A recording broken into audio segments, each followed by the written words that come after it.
Hello, Kansas and Western fans. It's time for another product review for model railroads, and this one is by Industrial Modeler Supply. This is a 130,000 gallon spherical tank found most commonly in refineries and maybe chemical plants.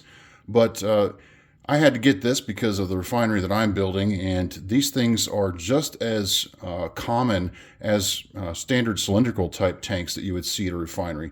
However, there's not a lot of people producing these. And the only other one I've been able to find, at least in HO scale, has been by a European manufacturer, and it just didn't look right.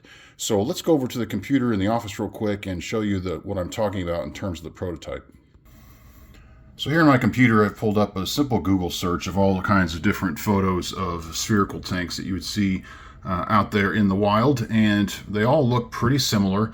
They have a large collection of legs around the perimeter, and the size varies quite a bit, but you can see there's stairwells to the top, stanchions that kind of secure everything and make it sturdy, and then otherwise you have maybe a manway at the top where there's some access.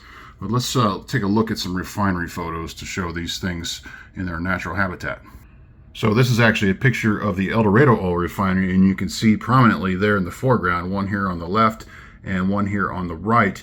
Now these things are different than a standard cylindrical type tank in that they're spherical so that there's better pressure control for liquefied petroleum gases.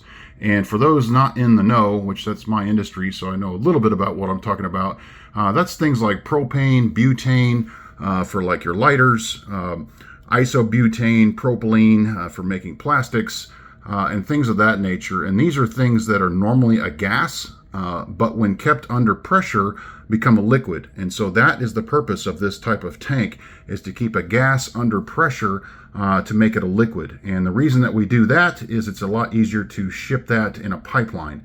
And that's part of the industry that I'm a part of. So that's the purpose of those. And let me show you the European version of these in HO scale that I just chose not to pursue. So this is about the only market sphere tank that's available on the market. This one is by Vollmer. I believe it's a German company. And as you can see, compared to the other ones, it doesn't quite look right. Like the legs aren't big enough, and the catwalk on the top is a little bit out of scale, it seems like this. But if you look at the person, the HO scale figure there in the foreground, this is quite small compared to one you would see at a refinery. So let's refer to where I found this production, or this Industrial Modeler Supply, and what woke me up to its existence. So this is the July 2025 issue of Railroad Model Craftsman, and I was turned on to this by a friend of mine, Glenn, who pointed out that they had an article here about a derailment diorama, and since I'm building one myself, he thought that would be a good idea. But when I was flipping through it, I noticed here on page 20 that here's a little bit of a mention about this particular tank, and when I saw that, I just had to jump on it and get one ordered right away. So it's not really a review, it's just basically a mention about the model itself. So let's take a look at the model again.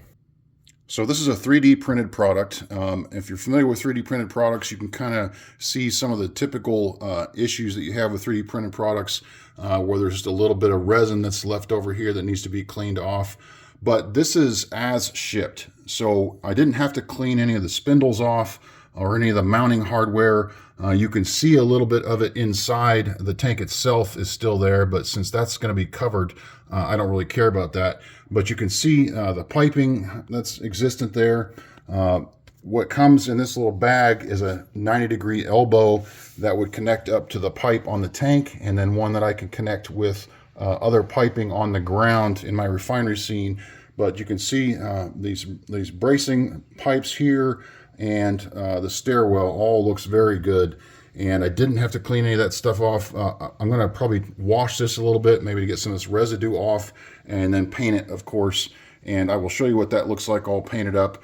But very happy with this model. It's definitely not on the cheap side, if that's a major concern for many of you, as it should be. But seeing as how there just aren't many offerings out there for this type of tank, which is fairly common, We do what we must for our railroads, right? So anyway, we'll get this painted, and I'll check back in with you here in just a sec.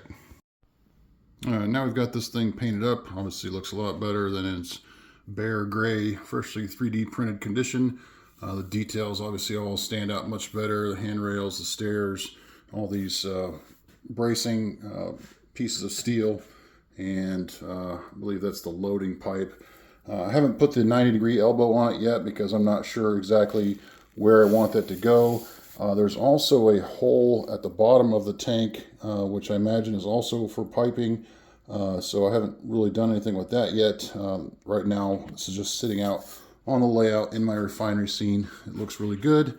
So I'm happy with that. If you guys have any questions, you can obviously forward those to Industrial Modeler Supply, or I can offer some basic answers about this model. That's it for now. Thanks for watching.